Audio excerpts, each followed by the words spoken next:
Yeah. So the tooling of the CNC may include the study of the following, right?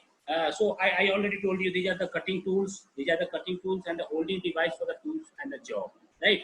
So the cutting tool, I must tell you, the cutting tool can be classified on the basis of what? Setting up of the tool, tool construction, the cutting tool material. These are the three classifications: setting up of the tool, tool construction, and the cutting tool, right? Tool construction and the cutting tool.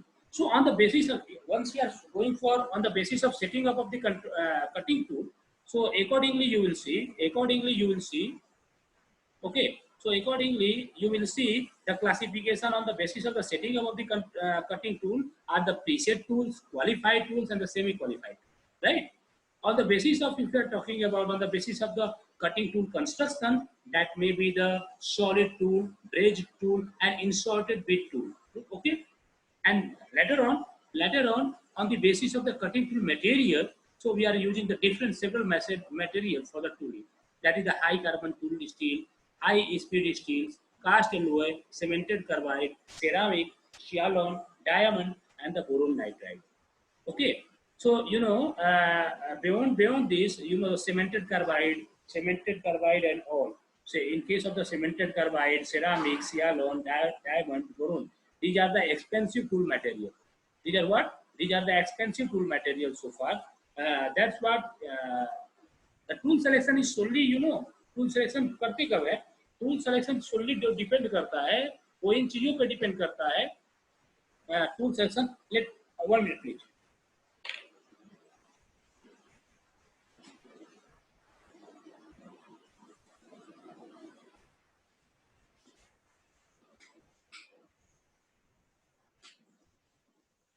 I think it is it is now it is comfortable. Hello. Now voice is comfortable. So Okay. I just switch off my fan because we are getting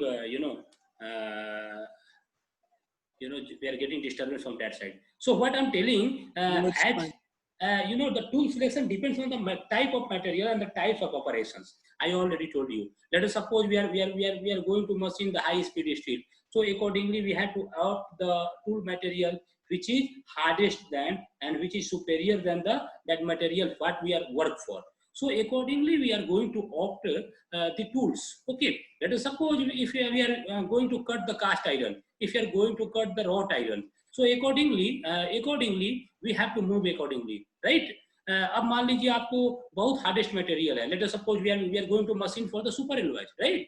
so super alloys के case में अगर हम जाते हैं तो super alloys के case में आपको जब हम जाते हैं तो सुपर एलॉयज में what we will do? Super alloys के केस में of course we have to opt the material which is expensive, which is very expensive, which is very expensive nowadays. So tool उसका tool उतना ही मजबूत होगा. जितनी ही बेहतरीन मटेरियल हम ऑप्ट करेंगे उसी के अकॉर्डिंग टूल जो उसके लिए रिक्वायरमेंट टूल की रिक्वायरमेंट है वो भी उतनी ही कॉस्टली होगी. ऐसा नहीं कि हमें रॉट आयरन की करनी है, हमें कास्ट आयरन की करनी है, हमें हाई स्पीड स्टील की करनी है और हम बहुत सुपीरियर क्वालिटी का टूल लिए. So it's tool is very expensive. आपको बता दें कि have you seen what are the tools we are using in the CNC machine? The cutting tool what we are using in the CNC machine must be insert. उसको क्या बोलते हैं? Insert. And they are having they are having the single edge, they are having the single cutting edge, है ना? They are having the single cutting edge, they are having the multiple cutting edge, right? They are having the single cutting edge, they are having the multiple cutting edge. Okay? They are having the single cutting edge, they are having the multiple cutting edge. So okay, so during the turning, as the number of the cutting edges increases, as expensive the tool is. Okay, so one cutting edge, let us suppose one insert is having the 4 cutting edge, and that may be the square in shape. That may be a square in shape. So in that case, what we will do? In that case, what we will do? Simply after every cutting edge is having a specific period, a specific cycle time. Okay, and after attending that specific cycle time, they must be exhausted, they must be blunt, they cannot cut accordingly. And how do you see? Sometimes you can observe by calculating the cycle time, because every record is furnished on the machine. And later on if you'll see, so what do you observe? Later on if you'll see, the quality of the product after machining, the quality of the product after machining is not proper. Even you can see by the visual inspection, even you can see it by the touch inspection. Okay, so accordingly you need to change the cutting tool of the that particular insert. समझ रहे हो ना आप लोग क्या होता है? Dimensional inaccuracy भी तो आएगी सर, डायमेंशनल इनएक्यूरेसी भी तो आएगी। हाँ, डायमेंशनल इनएक्यूरेसी होगी। आप चैटरिंग जो जानते हो ना, चैटरिंग अगर लेट अस सपोज कि टूल का कंप्लीट साइकिल टाइम एग्जॉस्ट हो गया है, उसका कटिंग एज, हम बात कर रहे हैं इंसर्ट का जिसके पास 4 कटिंग एज हो, स्क्वायर इंसर्ट की बात कर रहे हैं। तो स्क्वायर इंसर्ट में क्या होगा और उसमें क्या होता है जिसमें 4 कटिंग हो, तो कटिंग एज की, हर कटिंग एज की क्या होती है, साइकिल पीरियड फिक्स होती है कि इतने आवर्स में ये काम करने के बाद एग्जॉस्टेड हो जाएगा, खराब हो जाएगा।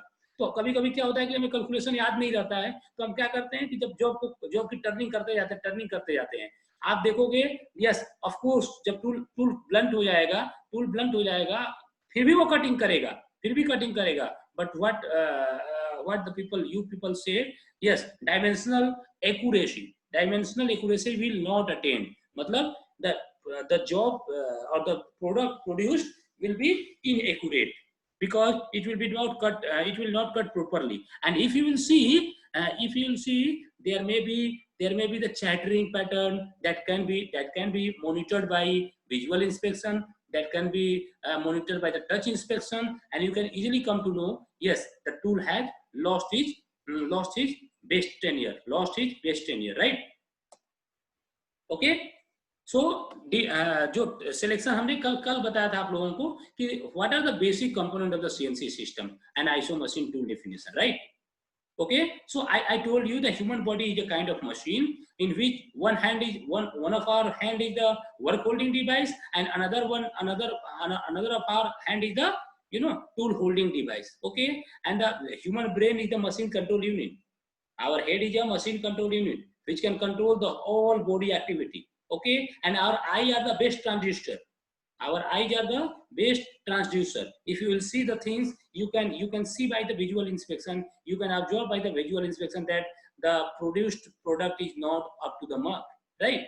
So let us suppose if you are talking about the ISO machine tool definition, machine tool axis definition, if you will see these are the axis of the axis for the tooling. That is the X axis, that is the Y axis, and that is the Z axis in which the tool may rotate. And do the operations. And if you are talking about the workpiece, so let us suppose this is the X dash, this is the Y dash, and this is the Z dash.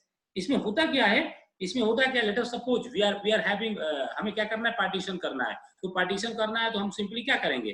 Partition करने के case में हम लोग simply क्या करेंगे? Y के direction में जाएंगे। ओके, Y के डायरेक्शन में जाएंगे, टूल क्या मूव करेगा? वर्क की तरफ मूव करेगा और उसको पार्टीशन कर देगा। अगर हमें टर्निंग के लिए जाना है तो टर्निंग में आपको पता है कि टूल के फेस से लेफ्ट हैंड साइड की ओर आते हैं, तो क्या करेंगे? टूल के फेस से लेफ्ट हैंड साइड की तरफ हम आएंगे।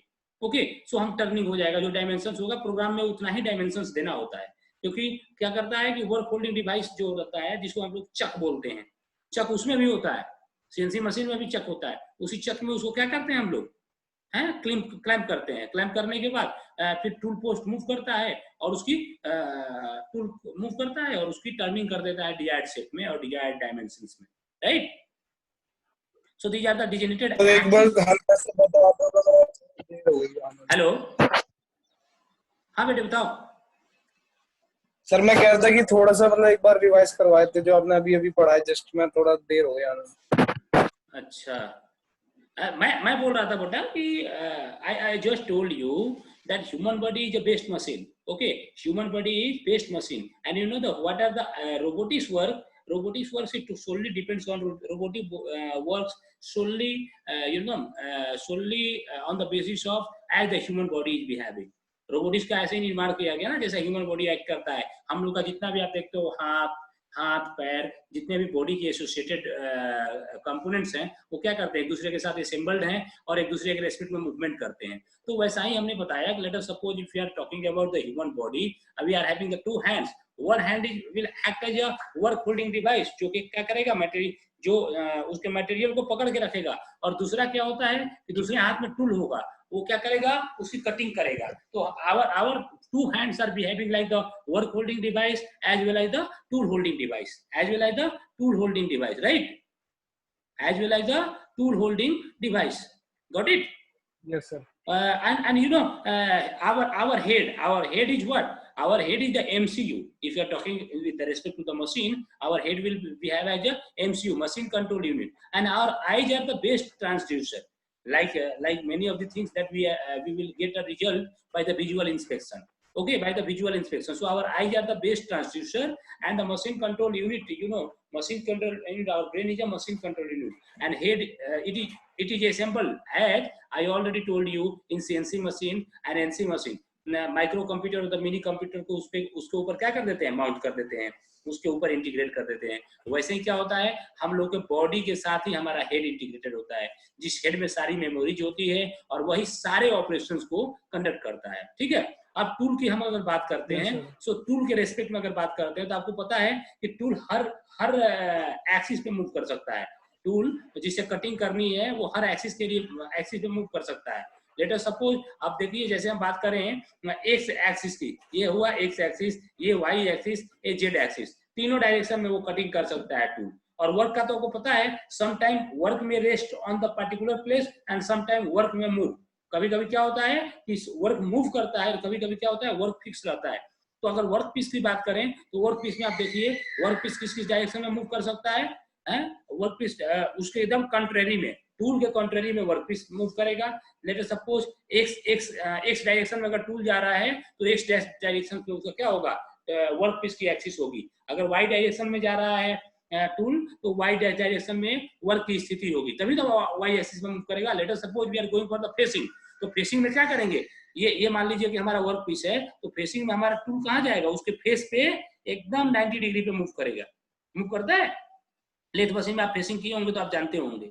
ओके, उसी के हिसाब से अगर जेड एक्सिस में अगर हम ड्रिलिंग की बात करें तो जिस एक्सिस में वर्क पीस होता है उसी के रिवर्स डायरेक्शन में, कॉन्ट्रेरी डायरेक्शन में इसकी एक्सिस होती है, वर्क की एक्सिस होती है। सो आपको पता है वर्क स्टेशनरी होता है, क्योंकि वर्क हमेशा स्टेशनरी नहीं होता है, some time it is stationary and some time it is not. क्योंकि वो उसमें होता क्या है, जो वर्क होल्डिंग डिवाइस होता है उसके ऊपर हम वर्क को रख देते हैं और फिर हम क्या करते हैं, टूल में मूवमेंट करा के और क्या करते हैं, उससे ये करते हैं। लेट अस सपोज अगर टर्निंग की हम बात करें तो टर्निंग में क्या होता है, टर्निंग में वर्क होल्डिंग डिवाइस को टर्निंग में, लेट अस सपोज अगर टर्निंग कर रहे हैं तो टर्निंग में आपको पता है जॉ के अंदर में जो चक है, चक के अंदर में उसको 3 चौक हो या 4 चौक हो, उसमें उसको क्या करते हैं, क्लैंप कर देते हैं। क्लैंप करने के बाद वो स्पिंडल जैसे मूव करता है वो भी मूव करता है। और मान लो कि अगर ब्रिटल मटेरियल है तो इसके लिए डिजायरेबल कंडीशन होने चाहिए, हाई स्पीड होना चाहिए, मिनिमम डेप्थ ऑफ कट होना चाहिए, मिनिमम फीड होना चाहिए, so that continuous chip formation होगा। अब अगर हम जेड एक्सिस की डिजिनेशंस को देखें तो देखिए आप जेड एक्सिस की बात कर रहे हैं, ठीक है, और मशीन टूल स्पिंडल के साथ कैसे मूव करेगा, तो आप देखिए axis of a spindle is what, plus Z as the tool goes away from the work. समझ रहे हैं, कब प्लस जेड होगा, प्लस जेड कब होगा, जब टूल क्या करेगा, वर्क पीस से दूर जाएगा तो प्लस जेड।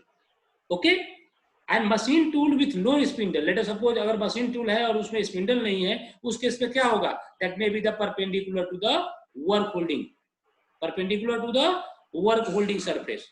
सो जेड प्लस की बात कर रहे हैं, ऐसे नहीं समझ में आ रहा है? हाँ, मतलब ऐसे ना, मतलब समझ नहीं आ रहा। अगर जैसे आप फिगर होती तो मैं मतलब जल्दी समझ पाता। अच्छा, चलो इसको एज्यूम नहीं कर पा रहा।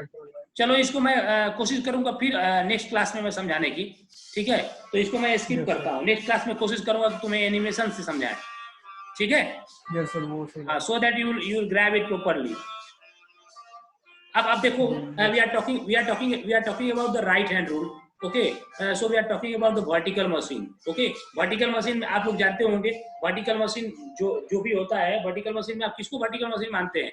जो मिलिंग मशीन होता है, ड्रिलिंग मशीन होता है, वो वर्टिकल मशीन है, जिसमें मतलब आप समझ लीजिए कि बेड के ऊपर मतलब जो आपका बेड है, बेड के ऊपर हमेशा क्या होना चाहिए, टूल एक्सिस परपेंडिकुलर होना चाहिए, टूल एक्सिस परपेंडिकुलर चाहिए। अगर आप राइट हैंड में देखोगे तो राइट हैंड में अगर जैसे देखिए जैसे सिग्निफिकेंस बनाया है, this is what the right hand we are talking about, this is what the right hand we are talking about. So this is what X axis, this is y axis, and this is z axis. If you put your fingers, if you put your right hand like this, if you put your right hand like this, okay, so this may be the direction, this may be the direction of x, y and z. Our finger will represent the direction of x, y, z, okay.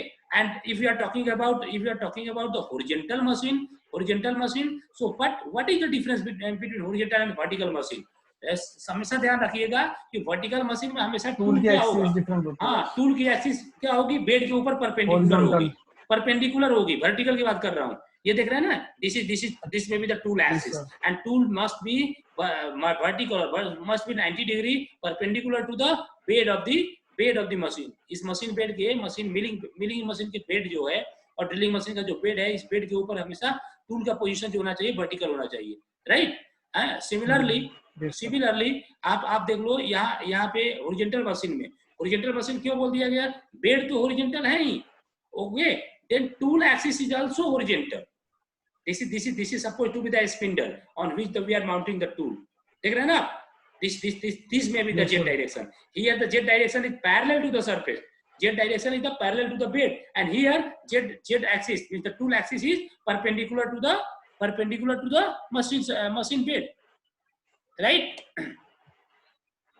Sir एक चीज पूछूंगी। हाँ पूछो sir, जैसे मतलब vertical वाले में तो जेड जो है एक्स के परपेंडिकुलर है, ओके, उसी तरह हॉरिजॉन्टल में भी तो परपेंडिकुलर है, बस वो उसकी डायरेक्शन दूसरी है। परपेंडिकुलर कहाँ है बेटे, this is not perpendicular, this is parallel to the bed surface, वो पैरेलल है ना, बट see this हमें एक्सिस परपेंडिकुलर है, यस ऑफ कोर्स, तीनों एक्सिस की बात करें एक्स वाई जेड, तो तीनों एक्सिस में डिफरेंसेस तो 90 डिग्री के होते हैं, ये तो आपको पता ही है, but if you will see the direction of a spindle, that must be parallel, if the axis of a spindle we are talking about, that must be parallel to the bed, that must be the parallel to the bed of the machine, okay.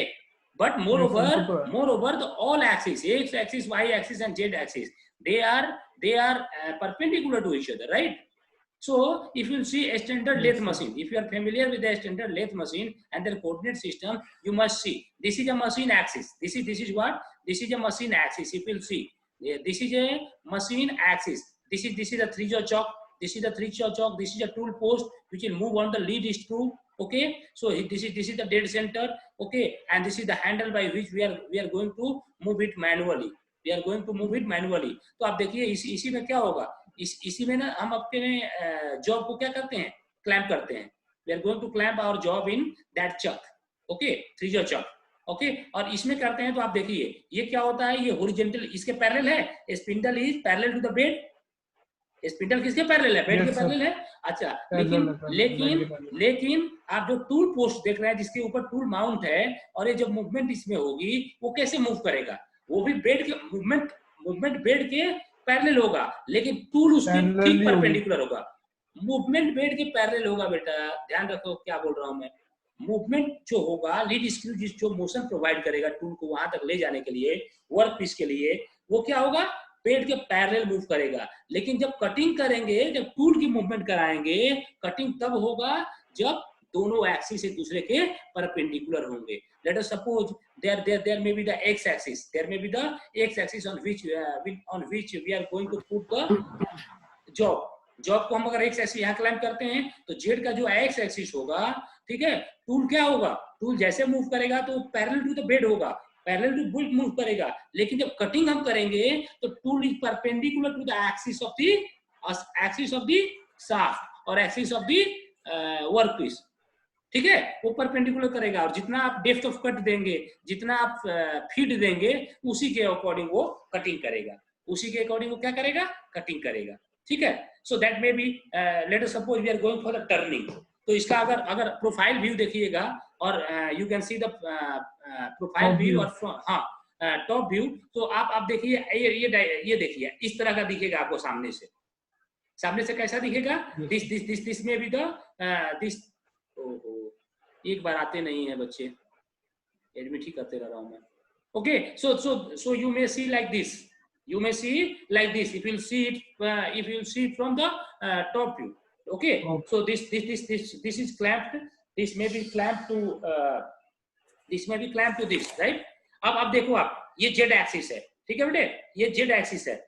अब tool के हिसाब से देखिएगा, ये z axis, this is what the z axis, and if you'll see on this machine, this is the if the tool is going to the left side, then it may be the z minus. अगर facing करना है, let us suppose अगर हमें 1 mm facing करना है, तो हम z की वैल्यू किस में देंगे? हम देंगे माइनस में, ठीक है। अगर हमें सॉरी z का वैल्यू माइनस में देंगे। अगर हमें क्या होना है, हमें अगर अवे फ्रॉम द टूल जाना है तो z will be the plus. तो आप देख रहे हैं ये टर्निंग करनी है और ये इधर का डायरेक्शन क्या है? z प्लस है। if the tool will move in this direction, it will be the z minus, and what will be the x direction? It will see this is what the x plus and this may be the x minus. तो अगर मान लो कि 28 mm का, अगर आप machine पे देखिए, machine axis पे देखिए x डायरेक्शन, x प्लस और x माइनस कैसे है, देख रहे हैं ना? It is perpendicular, it is just perpendicular to the bed, देख रहे हो ना? It is just perpendicular to the bed, x plus and x minus. So we are working with the x plus. अगर मान लीजिए 30 mm का shaft है और उसको कितना करना है, 30 mm का शाफ्ट है और उसको कितना करना है, 25 mm करना है, तो हमने क्या करेंगे? 0.5 का 5 रन कराएंगे, हैं? 2.5 mm कम हो जाएगा और हमारा शाफ्ट डायरेक्टली क्या हो जाएगा? 25 mm का हो जाएगा। क्लियर? अभी जब प्रोग्रामिंग कराऊंगा ना बेटे, if I will go for the programming, then it will be clearly understand to you. Then you can imagine how the work is going to be carried out, because programming is very important in this subject. So we will write a program, we will write a codes for drilling operation, codes for the milling operation, codes for the turning operation. Okay, so at that time it will be the highly clear to you, so that you will grab किस axis में कितना move कर रहा है, किस axis में नहीं move कर रहा है, कितना एक्सिस देना है, कैसे उसको डिजाइन करना है, कैसे उसको डिजाइनेशन करना है। जब वो कराऊंगा मैं प्रोग्रामिंग, तो प्रोग्रामिंग में पूरा का पूरा प्रैक्टिकल अप्रोच आपका क्लियर हो जाएगा। क्लियर है? Now we are talking about the standard milling machine coordinate system. Okay, milling machine में coordinates कैसे होता है? Have you seen this is a milling machine? Have you seen? I think we are having those kind of milling machine in our lab. Okay, अब यहाँ देखिए आप, यहाँ देखिए the same axis we have. This is the x plus, this is the x plus, this is the axis of the tool. This is actually the axis of the tool and this is the axis of the machine. So on machine, this is the x axis. Okay, this is the x axis, this is the y axis and this is the z axis, right? And if you are talking about the tool on which the milling has been done, so that tooling may be milling tool may be have the x plus x minus, and then this is the y plus y minus, and this may be the z plus and z minus. Let us suppose if you are talking for the drilling a sheet, right? If you are looking for drilling a sheet, so उस case में क्या करते हैं हम लोग? Drilling में क्या करते हैं? Let us suppose, देखिए अब ये z plus है, when it is retracted from the surface, it may be the z plus. When we are going for the drilling, in that case it may be the z minus. मतलब ये देख लीजिए, ये मान लीजिए spindle है, and spindle will move, इसी में टूल माउंटेड है, and it will comes down. तो क्या होगा उस समय बताइए? ये सीट है, इसी में बिल करना है, yes, minus z. Let us suppose अगर ये 5 mm का सीट है, let us suppose this seat is 5 mm thick. So what we will do? We will give the 6 mm z. The value of z is minus 6 mm. So that clearly it will drill a hole. And when it is retract back and go to the home position, so you will assign 6 mm for that seat and raise plus z. तो जो भी value देंगे आप, z का value letter suppose आप 10 mm दे दिए, तो drill का 6 mm हो गया और 4 mm और ऊपर आकर टूल खड़ा हो जाएगा। क्लियर? प्रोग्रामिंग में बेटे क्लियर होगा थोड़ा और ज्यादा, जब प्रोग्रामिंग में बचाऊंगा आपको, प्रोग्रामिंग अब जब बताऊंगा आपको तो उसमें और ज्यादा क्लियर। मतलब बस ये जानना है कि हमें कब प्लस लेना, कब माइनस, कब प्लस लेना है, कब माइनस। और जब प्रोग्राम आप लिखने लगेंगे ना, in that case you will be highly comfortable,